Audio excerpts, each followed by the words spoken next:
Y bien, estamos ahora con Alfredo Barnechea, conocido de todos ustedes, no necesita mayor presentación, pero además, entre otras cosas, es un especialista en estos temas vinculados a los asuntos de petróleo, gas y todo lo demás. Ha estudiado en profundidad este asunto. Alfredo, buenas noches, ¿qué tal? Lo de especialista, buenas noches, Jaime, pero lo de especialista es una exageración. Digamos, he estudiado el tema, Claro. digamos, me interesa mucho y creo que es un tema fundamental del Perú. Yo hace muchos años, ya bastantes años, he venido defendiendo, por ejemplo, de manera un poco, con muy poca gente, ahora ya está más de moda, pero por ejemplo la necesidad de un gran gasoducto en el sur. Y me he metido mucho en eso porque creo que eso va a permitir, entre otras cosas, cerrar la brecha o las diferencias o las asimetrías que hay entre todo el sur andino y el resto del Perú. Ahora, eso es algo muy distinto a lo que hemos visto este fin de semana, estamos hablando de cosas distintas, ¿no? ¿Cuál es tu opinión acerca de este planteamiento? Bueno, mi opinión primero es, lo dije esta mañana en radioprogramas, yo creo que el presidente Humala ha sido inducido o asesorado mal por la Cancillería, primero sobre la oportunidad de la visita. Sí, porque el sábado llegué y el domingo llega Ahmadinejad, que es el presidente de Irán, que hace su quinta visita a la región. Esta vez ya no va a Brasil, porque Brasil, el gran país continente de la América del Sur, se está distanciando. Dilma se ha distanciado, Dilma Rousseff, del tema iraní.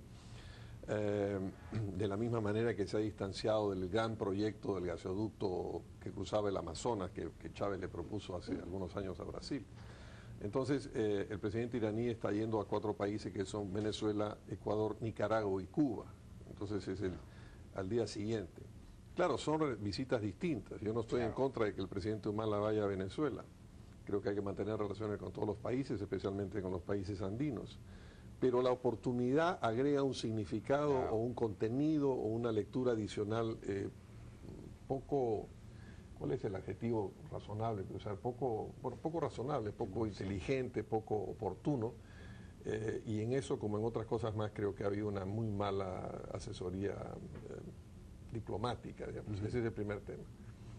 El segundo tema es, yo soy partidario de repotenciar Petroperú. Yo creo que Campodónico está haciendo una cosa interesante. Yo no estoy de acuerdo con mucha gente en la prensa económica y en los analistas en que hablan que hay que salir. Digamos, tú ves, Jaime, una realidad que es la siguiente. ¿Quién transporta la electricidad del Perú en su gran mayoría? Bueno, ISA, que es una empresa estatal colombiana. ¿Quién es el dueño realmente del gas peruano, aparte de Pluspetrol y Jantoil y Techín en Camisea, en los lotes? Es básicamente Petrobras, también Repsol, pero Petrobras es muy importante, es una empresa estatal brasileña. Estatal, pero público-privada es, ¿no? No, tiene acciones que es un poco el modelo al que está yendo Petroperú, entonces colocar una parte de las acciones es una cosa interesante. Otra compañía se vende, por ejemplo, Petrotec, en una compra muy discutida. ¿Y compra quién compra? Compra Ecopetrol, que es una empresa estatal. Y si te apuras mucho y salimos acá a echar gasolina, y si no echamos gasolina en Pexa o Repsol, echas en Primax. ¿Qué cosa es Primax? Es un consorcio del Grupo Romero con ENAP, que es la empresa estatal de combustible. Entonces yo creo que eso está muy bien y creo que es muy importante que Petroperú... Pero déjame terminar la idea. Creo que es muy importante para potenciar, por ejemplo, para entrar en el gasoducto del sur andino del Perú. Ahora, eso es algo muy distinto, ¿no? O seguir el modelo de Petrobras. El gasoducto no necesita la presencia de Petroperú, necesita la presencia del gobierno peruano dando las reglas. Pero puede entrar Petroperú y no hay ninguna razón para la que no puede entrar, me parece bien. Y además yo creo que Petroperú tiene también, como han hecho las dos empresas estatales, tiene, por ejemplo, la posibilidad de salir a buscar financiamiento, una parte de la bolsa, eso disciplina también a la empresa. Ese es exactamente el modelo Petrobras, es muy interesante. Petrobras es una enorme compañía. Bueno, pero el tema... No, déjame porque tiene que ver con PDVSA. Si tú dices, oiga, vamos a usar el modelo Petrobras y que Petrobras nos asesore, eso hace todo el sentido del mundo. Pero PDVSA es una empresa muy mal manejada. PDVSA tuvo en un momento, cuando estaba Justi en la presidencia y una serie de técnicos, tenía una gran calidad mundial, pero eso hace años que no ocurre con PDVSA. Venezuela no está logrando ni mantener su producción petrolera, una caída muy brutal. Me parece que tú hiciste algunas cosas. Ellos hablan de 3,5 millones de barriles, en realidad están en, dicen algunas 2.3. 2.1, otra gente dice que incluso algunas veces podría estar hablando menos de 2 millones de barriles. Entonces, no hay una tecnología, y luego Petroperú, si bien puede discutirse potenciarlo en el Perú, lo que no hace sentido es llevarlo al Orinoco, donde además son unas inversiones masivas. Entonces, ¿qué es de lo que se trata? Lo que se trata es de disfrazar la presencia de PDVSA en el polo petroquímico del sur. Así es, obviamente.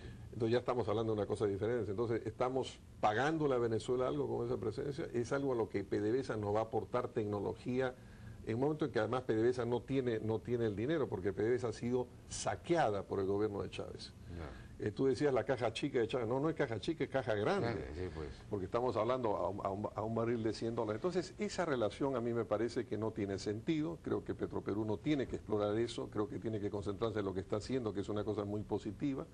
Y tiene que preocuparse de los proyectos en Perú, que es donde tiene que estar. Además, digamos, la zona de Hilo es una zona geopolíticamente delicada, ¿no? Porque está cerca a Chile, a Bolivia, y como nos hacía notar Chávez al hacer la redondela esta, incluye más una parte mayor de Bolivia que de Perú, o sea que él ve en realidad ahí ese triángulo, ¿no? Que puede ser peligroso cuando estamos a puertas del fallo de la Haya, en fin, uno puede empezar a relacionar para empezar, para que los televidentes no lleguen a una impresión de que estamos frente a una cosa que mañana se va a afirmar. Primero, este es un proceso, la petroquímica, el polo petroquímico del que están hablando, que seguramente estará en Hilo, no está determinado el lugar bien todavía, va a ser el final de un proceso muy largo. Todavía hay que construir el gasoducto. Claro. Entonces, no va a haber una molécula de gas para petroquímica antes del 2015. Claro. Entonces, estamos hablando todavía del gasoducto del sur. Este gasoducto del sur, que varios proponíamos hace varios años, estaba pensado originalmente como una suerte de soporte o de backup al ducto de Camisea y que fuera una especie de malla que diera seguridad al sistema de gas, cuando no se sabía que había gas. Claro. El cambio fundamental, y este es un cambio sísmico y muy importante de entender, es que en el 2005, digamos, la energía, el gas y el petróleo están en manos de Bolivia y de Venezuela. Y Brasil y Perú no están en una posición fuerte. Hubo un cambio muy grande. Brasil ha tenido el mayor descubrimiento de hidrocarburos de los últimos 30 años en el campo de Tupi. Entonces, es muy difícil, hay una tecnología muy sofisticada para explorarlo porque está a 8 kilómetros en lo que se llama el presal, pero hay unas reservas muy importantes que convierten a Brasil en un país independiente. Ya no necesita ese gas. Y nosotros tampoco, porque nosotros tenemos mucho más del que se dice, de que se pensaba. Pensábamos solamente que había 8.8 o 12.9 trillones de pies cúbicos en los lotes del 88 y del 56, pero solamente en el lote 57 y 58, uno que tiene solo Petrobras y el otro que es una asociación entre Repsol y Petrobras, en ese es probable que pueda haber 8 o 9 trillones de pies cúbicos. Ya Repsol anunció hace un tiempo largo en la Bolsa de Madrid que tenía una estructura con dos TCF. Entonces nosotros estamos probablemente tener 4 veces, 3, 4 veces lo que pensábamos de gas, ¿no? Es muy importante. Claro. Entonces, ahora ese gasoducto ya no es un gasoducto de soporte o un gasoducto que se construye de una manera un poco artificial para permitir regar de gas y de energía eléctrica al sur andino, sino que es una necesidad de sacar ese gas porque es mucho más gas, ¿no? Entonces, que es una realidad completamente nueva, distinta, muy importante. Afortunadamente, las dos empresas que están en esto son dos empresas de calidad mundial. Una es Petrobras y la otra es Odebrecht, que es una empresa constructora y que además tiene una enorme presencia y experiencia en Perú. Entonces no necesitamos PDVSA. Es muy interesante que acojan a Petroperú o acojan inversiones peruanas. Ahora, en todo caso, para el polo petroquímico, que es muy importante, ¿no es cierto? Además, porque es un polo petroquímico a partir del etano, es decir, van a poder sacar polietileno, plásticos, una serie de cosas así. No es urea, sino es una cosa mucho más desarrollada, ¿no? Para eso no sería bueno hacer una licitación internacional y que se presente, porque aparentemente ya hay un acuerdo con Braskem, que es una empresa brasilera también vinculada a Petrobras, entiendo, o a Odebrecht, no sé si a los dos, ¿no es cierto? Sí. Prácticamente ya se le han asignado un poco a dedo, también yo no sé si eso es lo correcto o no es lo correcto. A ver, el gas va a ser, el gas que pase por ese gasoducto es de Repsol, es básicamente Petrobras, tiene un dueño ya, ¿no? No es un gas que está... Pero a ver, lo importante es muy probable que esta es una inversión además que la suma de la inversión el gasoducto del sur se pensó que originalmente iba a ser una cifra de $1.000 y pico de millones de dólares. Ahora se está hablando entre gas y líquidos, que es 3 veces eso. Y el total de las inversiones para el polo petroquímico, estamos hablando entre 15 y 18 mil millones de dólares. Es una inversión cosa enorme, brutal, que es, para que tengas una idea, 4 veces Camisea, la licuefacción de Camisea, 4 veces el proyecto Hantoil, o más. Entonces, hay oportunidades para que todo el mundo entre ahí, y es algo realmente muy importante, que va a generar además valor agregado en el Perú. Y esta es otra discusión que no se está teniendo, que es muy importante, y que el presidente Humala y su ministro de Energía deberían preocuparse en eso más que en estar pensando en el Orinoco. Es cuál es la matriz energética del Perú. No se discutió mucho del todo esto, es decir, usamos agua para energía eléctrica, o como se hizo desde el tiempo de Fujimori para favorecer el proyecto de Camisea, vamos a favorecer a las térmicas y penalizar a las hidros. O más bien nos concentramos en hidro. El Perú puede tener en energía eléctrica, en hidros, 66.000 megawatts, que es 11 veces lo que tiene de capacidad total instalada ahora. Sí. En eólicas podría tener, dicen los técnicos, 22.000 megas, que vienen a ser 4 veces lo que tiene ahora de capacidad total instalada. Entonces, hacemos esa energía y liberamos el gas, donde el uso más barato del gas en el mundo es cuando generas energía eléctrica. Pero si tú vas subiendo en la escala de la producción petroquímica, el valor agregado que le pones a cada millón de pico es enorme. Entonces, es un gran proyecto, y el Perú tiene que preocuparse de cuál va a ser esta matriz energética, ¿no? Ahora, una cosa que habría que explorar un poco es qué buscaría Venezuela con la participación de PDVSA en Hilo. Porque para Venezuela, para Chávez, PDVSA es una herramienta, es un instrumento, digamos, geopolítico, de en fin, de penetración en los países, de control político internacional. A ver, ¿qué podría estar lo que buscando? pasa, la pregunta no es qué esté buscando Chávez, sino qué tenemos que buscar nosotros. Nosotros somos un país, básicamente, en la práctica estamos en hidrocarburos líquidos en unos 170.000 al día, barriles al día, pero tenemos estas grandes reservas de gas que hay que explotar. Nosotros tenemos una enorme reserva hidroenergética, ¿no? Entonces nosotros no estamos en la situación de los países del Caribe. ¿Qué cosa es lo que hizo Chávez con su petróleo en el Caribe, creando Petrocaribe? Incluso gobiernos como el del presidente Fernández, que estaba en una posición política distinta a la de Chávez, aceptó el Petrocaribe. Y es básicamente un regalo del cielo. Países que no producen petróleo, que lo importan, viene Venezuela y les da petróleo a ciertos descuentos del precio internacional. Se los financia a plazos larguísimos. Ese financiamiento a plazos larguísimos, esas tasas de interés muy bajas. Y encima, amigos de los políticos de esos países comercializan ese petróleo, de lo cual habla menos la gente. Nosotros no estamos en esa situación, nosotros no necesitamos, ni Brasil ni el Perú necesitan, lo necesita mucho más Chile, el petróleo de Venezuela. Sí, Chile, que no produce nada, no tiene gas, no tiene agua, ¿no? Y por tanto ese polo petroquímico o esa generación de energía, nosotros podríamos satisfacer una buena parte de la demanda chilena, que ya es todo un tema político. Pero lo que quiere hacer Chávez no es el tema es lo que tiene que hacer el Perú. Y yo creo que esto es una equivocación, es un enfoque equivocado del gobierno de Humala. De acuerdo, pero también yo creo que es importante saber qué puede estar pensando Chávez, ¿no? Porque yo me imagino que para un proyecto como el bolivariano, el Perú es, digamos, estratégico, ¿sí? Conquistar el Perú es estratégico, porque el Perú de alguna manera es la demostración de que ese modelo no sirve y que este modelo sí funciona, el modelo de mercado, de economía abierta, en fin, más o menos libre, ¿no? Y entonces tener un pie acá y empezar a tener influencia interna fuerte puede ser importante para eso, sin duda, para, digamos, conquistar el Perú para ese proyecto. Ahora, lo que pasa es que el señor Chávez tiene muchos problemas, ¿no? Primero, tiene una elección presidencial donde por primera vez la oposición va a estar unida. Están haciendo unas primarias, ha sido una elección interna muy democrática, muy debatida y muy discutida, pero van a tener un solo candidato. Segundo, tiene un problema personal. Y tres, si se trata de energía, lo primero que tiene que hacer es restablecer PDVSA, que es una empresa en caída. Hoy día, a diferencia de Petrobras, y por eso insisto mucho en el ejemplo Petrobras, que sí aporta tecnología, por ejemplo, lo que es perforación offshore, Petrobras es la primera empresa del mundo. Entonces sí te aporta una tecnología en muchas cosas, es una empresa de calidad mundial. No estamos hablando de eso en PDVSA.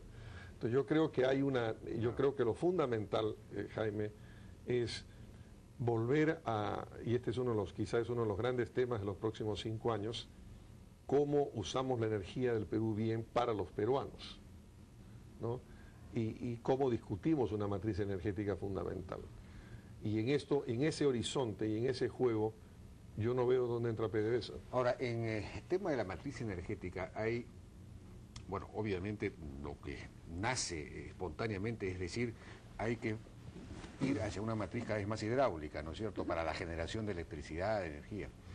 Pero eso está complicado porque las hidroeléctricas que se iban a construir en la selva, precisamente en el convenio con el Brasil también, pues tienen dificultades sociales, ¿no? No, pero estamos hablando de dos cosas distintas. El Perú tiene, estás hablando tú del proyecto Inambari. Inambari, por ejemplo. Inambari era un proyecto interesante de 2.000 megas que podía haber crecido a 4.000.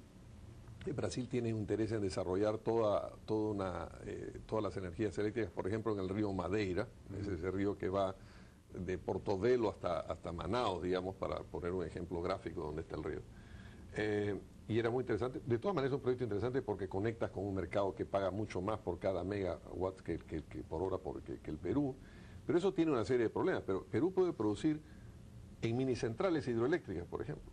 Hace muchos años GTZ, la cooperación alemana, levantó un mapa completo del Perú señalando todos los lugares donde se podría hacer minicentrales, que suman una cantidad muy importante. Tenemos el Marañón. Entonces nosotros tenemos una reserva hidroenergética muy grande que no se concentra en Inambari, que era un problema, era una cosa bastante más complicada, y donde tenían que desalojar una extensión que es más o menos como inundar el Valle de Chicama. Sí, pues el espejo de agua resultaba que era muy grande, 50.000 hectáreas. Eso no ocurriría en el Marañón, por ejemplo, aparentemente, ¿no? Pero de todos modos hubo una ley que se dio que de alguna manera favorecía a esa, que fue derogada. Todo el departamento de Ancash, el río Santa, que es un río muy caudaloso, y los tributarios del Santa están llenos de quebradas donde tú puedes generar a todo lo largo centrales de 80 megas, de 120 megas, de 70 megas. Eso está estudiado. Está estudiado, como todas las cosas en el Perú, están sobreestudiadas. Vemos que eso no es un problema para generar, y yo creo que esa es una necesidad fundamental del Perú. Yo creo que este es el gran tema. El otro gran tema del Perú, me parece a mí, y eso también a lo que el presidente Humala debería concentrarse, es cómo reorganizamos el reparto de la renta natural, ¿no? Porque el tema Conga, el tema de las minas, el tema de los gobiernos regionales, todo forma parte de lo mismo. Es cómo se reparte la renta nacional, la renta natural. Así es. Y esto incluye también una reorganización de un proceso de regionalización que comenzó mal, que comenzó cojo y que hay que perfeccionar. Yo creo que estos dos son los dos grandes temas que tenemos que afrontar. Y entrar en el Orinoco, así sea un saludo a la bandera, es desenfocar la solución de los problemas, ¿no? En un momento en que el Perú está en una ventana de oportunidad única. No, además, por favor, ¿con qué capital, con qué tecnología? El Petroperú hace 20 años que no produce, que no explora, que no explota. Entonces, imagínate, ese es claro, eso es una manera de dar algo para obtener otra cosa, ¿no? En fin, Alfredo, bueno, muchas gracias. No, gracias a ti. Participación en la hora N. Fue Alfredo Barnechea, entonces vamos a una pausa. Regresamos ahora con Enrique Jacobi, viceministro de Salud. Tema: impuesto a la comida chatarra.